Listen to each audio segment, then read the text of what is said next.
When it comes to licensed characters, no one has more variants than Harry Potter himself.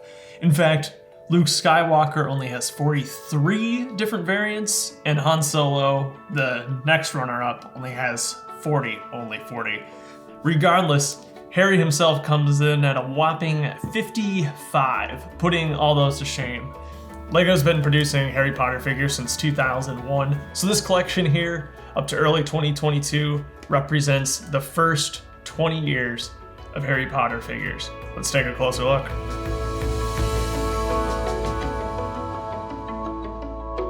It only seems appropriate that we start at the very beginning with the first Harry Potter minifigures produced back in 2001. 2001 gave us 4 unique Harrys, which is a pretty solid start, all things considered. Of course, we have Default Harry, as I like to call him, in his Gryffindor robes. The first 3 years of Harry Potter featured the traditional yellow skin tones of LEGO minifigures, which gives them a very charming, classic feel that will probably never be reproduced again. Very similar is this violet-robed edition of Harry. He's included in 3 sets, actually. Hogwarts Castle from 2001, the Forbidden Corridor from 2001, and he's also included in this set, which I have sealed, and it's so awesome. From what I understand, the violet cape was meant to represent the invisibility cloak. In Hogwarts Castle, he has a broomstick, so I've included that with him here, but otherwise, beyond that and the cape, there are no differences between this and the first figure. A slightly more rare variant, only coming in 1 set, though a very small set, the Sorting Hat from 2001. This is the generically Hogwarts robed Harry Potter. There's no Gryffindor emblem on his torso. That torso comes in only 2 sets. The other one is with Hermione in the Hogwarts Express. There's one last 2001 Harry, and that is Blue Open Shirt Harry. He was included in 2 sets, the Hogwarts Express and also Gringotts as well. We'll be seeing versions of this torso print a few years down the line. Most of the 2002 sets reused that first Harry we looked at, but it also introduced 4 new variants. Starting off, we have a Harry in a dark blue jacket, another more casual Harry. This Harry is exclusive to Aragog and the Forbidden Forest from 2002. Another 2002 exclusive is Red Plaid Harry from the Escape from Privet Drive set. This torso is exclusive to this figure in this one set, but is not accurate at all to the movie. Harry is wearing a striped sweater. So I thought this was rather funny that they produced this new inaccurate red plaid shirt for him, but I mean, as one of the plaid bros, I guess I have to appreciate it. 2002 also gave us our first Quidditch robe Harry.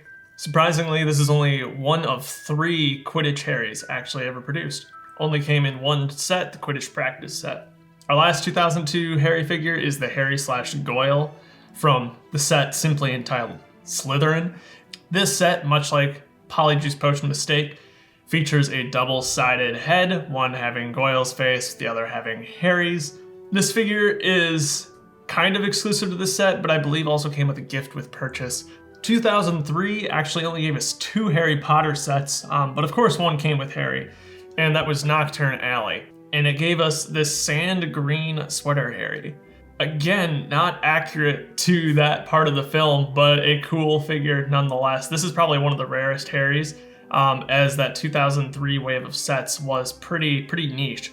2004 gave us probably the most drastic change in the world of Harry Potter as we went from the yellow skin tone to the flesh skin tone. Funnily enough, though, the printing remains nearly identical to the original 2001 Harry in this updated Gryffindor robed variant. This specific Harry variant without a cape is exclusive to my favorite set of all time, 4757 Hogwarts Castle. The only thing that's changed on the torso is that they've added that gold and red stripe below the belt there and omitted the Gryffindor badge. The next 2 characters are very similar to the first. We simply add a cape to get this next one. This figure is exclusive to Sirius Black's Escape. Yeah, not much else to say there. The next figure, again, is remarkably similar, the only difference being the addition of a violet cape. This variant is exclusive to Harry Potter in the Marauders map, a very small set from that 2004 wave. Now we've gotten to a little bit more unique Harry. This is another more casual Harry, featured here with dark blue legs. The torso print, you might remember, is the same design from 2001, but just with different colors. There's actually 2 variants of this Harry. One of them includes dark tan pants. He is exclusive to the Shrieking Shack set. The dark blue pants version of this casual Harry was included in both the regular Hogwarts Express and also the motorized Hogwarts Express. That torso print was actually recolored again on blue for this version of Harry exclusive to the Night Bus. Otherwise, hair, face print, everything else, it's the same. 2005 was another smaller wave of Harry Potter sets, giving us 4 sets for the Goblet of Fire, but we still received 3 unique Harry variants, one for each of the 3 tasks, the first one being, of course, from the Hungarian Horntail. This was the first time Harry actually featured back printing, which I think is pretty well done. I like this figure a lot. We finally got a new face print, which looks a lot better, I think, a little less derpy. You can tell that Harry's matured a little bit. But comparing this outfit to the source material, it is quite accurate, and I think Lego did a good job with it. The Goblet of Fire wave sets were a little rarer, and so these figures tend to be a lot more valuable, but none are quite as valuable as the second task Harry, the most expensive Harry Potter figure in this collection. This figure is absolutely fantastic because it's our first Harry besides Goyle Harry with a double-sided head, and one of them features the gills of the gillyweed. This is the only variant of this figure that we've ever received, and it's really, really cool. This is a spectacular figure and appropriately quite valuable. Our last 2005 figure is the Graveyard Duel, third task Harry. While he still is back printing, this is still probably the tamest of the 3 2005 minifigures. Still very accurate to the source material, which I appreciate. After our first gap year in Harry Potter history, 2007 didn't really come back with a bang, giving us only 1 Harry minifigure. And he just used existing parts, the face print made for the 2005 wave of Goblet Fire sets, and the same Hogwarts robes made back in 2004. So despite this Harry coming in one of the rarest Hogwarts castle sets ever produced, he's so easy to mishmash from other existing parts that he's really not that valuable. Things were looking really bad for a while when we didn't get Harry Potter sets in 2008 or 2009, but the theme did come back in 2010, and this time it came back with a bang, giving us 4 new Harry minifigures but a ton more sets. The hairpiece, of course, still remained the same since the first Harry back in 2001, but we finally got a completely new torso print that featured back printing for the first time on the Hogwarts robes. The face print was also new, and double-sided heads became standard for Harry across the wave. This is also the first time that Harry got black pants, which is probably more accurate to the films. I think it looks better to have some more contrast. Of course, we got a more casual version of the figure as well. This guy was included in a lot of sets. There's a black pantsed version, which was included in Diagon Alley, the direct-to-consumer set for the year, the Burrow, and the Night Bus, and there is also a dark bluish gray-legged version, which was included in a small poly bag, as well as the Hogwarts Express for the year. 2010 also gave us our first flesh-toned Quidditch-robed Harry. This version of Quidditch Harry features the sweater instead of the more traditional Quidditch outfit. This is meant for playing in the cold. So this one does still stand out from the newest version released a few years ago, which is cool to see. In the traditional kits released in 2011, the 4 Harrys that we already looked at were repurposed in those sets as well, but there was one new figure that was introduced in a book, and that is Yule Ball Harry, who, of course, at the time was very special and unique. He also featured back printing, which is pretty cool. Overall, a very solid figure. Despite being a little more niche to obtain, this guy is still super cheap on Bricklink. I'm guessing just a lot of copies of that book were produced. And so you can still get this guy probably for well under $5.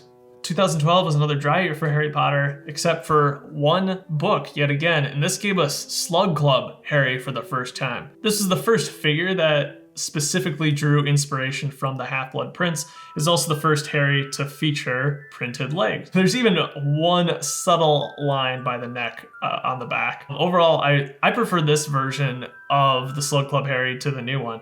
The crisper lines really do it for me. More years of silence. As no Harry Potter movies were being produced, the theme kind of died off. However, it was kind of revived with the Dimensions packs, and that gave us what I like to call Surfer Harry. because he features the surfer hair from Collectible Minifigure Series 2. This figure is largely unremarkable, but it is the first time that Harry's hair had been changed since 2001. It took 15 years to get a new hairpiece. And I mean, if we're comparing this to the Goblet of Fire, that's probably not all that far off from what he actually looked like. The torso print is a rehash from the 2010 version, same with the face print. And then everything changed. Yes, it's the 2018 reboot, which gave us everything and so much more, and is still giving. There's a lot of firsts when it comes to the 2018 wave. Short legs, new torso prints, new face prints, new wands, new hairpiece. While this guy is pretty bland in comparison to all the figures we're getting these days, this was a game changer in 2018. One of the 2018 figures that definitely stands out is the Invisibility Cloak Harry from the first Harry Potter Collectible Minifigure series. Never has LEGO quite done a fabric like this with the iridescent whatever it is on the outside and then this really cool printed pattern underneath. And this Harry also comes with a unique face print, but he does not have a double-sided head, unfortunately. The reboot gave us more casual Harrys as well, including this red plaid variant, not too dissimilar to the one we saw in 2002. This guy came with the Whomping Willow, and I believe the new Gryffindor Dorms gift with purchase just this past year. Another casual Harry, of course, features that dark blue jacket. This version of Harry came with Aragog's Lair and the Hogwarts Express. The first Harry Potter collectible minifigure series actually gave us our first medium-legged Harry. Very overly detailed, perhaps, but still a great addition. Features that surfer hair again, which is kind of funny to me. Definitely going for a more Goblet of Fire look. 2018 also gave us our third Quidditch variant of Harry. This one is pretty great. At first features that new cape with the softer fabric, gave us a new snitch mold. Clearly the Sorcerer's Stone, very young version of Harry as a Quidditch player. Still holding out for a Quidditch battle pack. That would be so awesome. 2019 focused on the Goblet of Fire and gave us, naturally, some Goblet of Fire figures. All of which generally have the new medium legs. We got a new Yule Ball variant of Harry. They started using what I believe is Lloyd's hair from Ninjago. Which is fitting given their crazy hair in the Goblet of Fire movie. 2019's Graveyard Duel set earned a reputation as perhaps the most gory LEGO set ever, but it should also be known that it came with a very solid rendition of Harry himself. It's a significant improvement, as is to be expected upon the 2005 version, and is very faithful to the source material. The first task version of Harry, which is exclusive to the Hungarian Horntail set, is also quite the improvement. I really like the dark red accents, which stand out here a lot better. Also, having the new egg mold is really great compared to the weird magnetized ball that was used back in 2005. This is a really good version of the figure. This more casually costumed version of Harry was included in a number of the Prisoner of Azkaban sets in 2019, including Expecto Patronum, the Night Bus, and Hagrid's Hut. We'll see a very similar version of this figure later on. It's really the pants that make this guy unique. Perhaps one of my favorite figures from 2019 is the Christmas Sweater Harry, a figure I'd always wanted to see represented in minifigure form, and they did so perfectly. Including him in the advent calendar just made total sense. 2020 gave us more versions of Harry than any other year before, and it would only be tied by the following year, 2021. Hedwig Harry is actually the last Harry Potter minifigure that I got. I don't even have him at the moment. He's coming in the mail today, I swear. This figure was exclusive to the buildable Hedwig set back in 2020. The blue gloves definitely make this figure stand out, but are extremely accurate to the source material. The torso print surprisingly is unique, even though we received Gryffindor scarves on a number of other characters as well. 2020's direct-to-consumer Diagon Alley gave us two Harry Potter minifigures, both unique to that set. The first one features Harry in his Chamber of Secrets costume, and the other features Harry in his Sorcerer's Stone costume. Both reuse the same double-sided headpiece. One side features Harry smiling, the other features his face covered in dirt from his run into Nocturne Alley. Another more casual Harry released in 2020 was this light gray sweater version. He came with both the Burrow and the Forbidden Forest set with Umbridge. Remarkably similar to that figure, it was the CMF version, which is one of the most highly detailed casual Harrys we've gotten to date, featuring printed front and back torso, tall legs with printing on the belt, but also boot printing. What's really cool about this Harry, though, is the unique double-sided face, giving a rather interesting surprised expression. This Harry was exclusive to the minifigure accessory pack, which came with a student for each house. I have given him one of the accessories from that set, which is the 2x3 tile Marauders map. I think it's the accessory more than anything else that makes this figure special. One of my favorite torso printings is actually from this version of Harry, Cardigan Harry, from the Room of Requirements set. I think a lot of people would recognize this figure in the exact scene it was taken from, even without the context of him coming with the Room of Requirements set. That's good design. Very similar to a figure we saw earlier is this flannel-clad Harry from the Privet Drive set. The only thing that sets this character apart is a pants swap from dark gray to black.